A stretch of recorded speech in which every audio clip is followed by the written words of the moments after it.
नमस्कार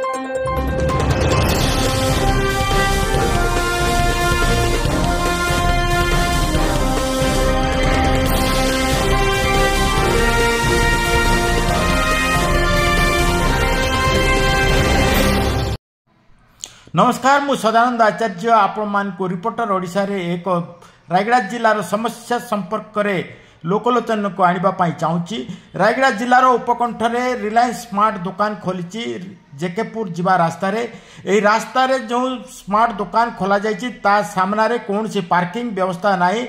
एठारे प्रबल भिड़ होउची। लोक माने जे कोनसी प्रकार एठी आसी जिंस किनिबा पाई एणे तेणे गाड़ी गुडा को पार्किंग करी चली जाउछंती। शॉपिंग कॉम्प्लेक्स तरफ कौन पार्किंग व्यवस्था करा जाय नहीं।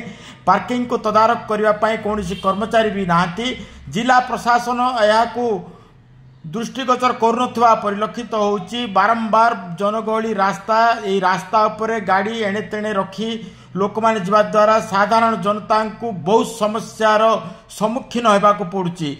जदि कौन दुर्घटना घटे यही घटना पाई जिला प्रशासन संपूर्ण भाव में दायी रहिबो बोली साधारण जनता तरफ अभियोग करा जायछि।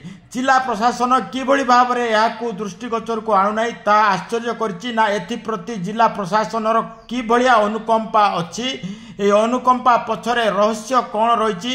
एते गहली हवा सत्वे एते जानबाहन अबाध प्रवेश करने सत्वे कौन कार्यानुष्ठान ग्रहण करा जाउनथवा एक प्रश्नवाची सृष्टि करि।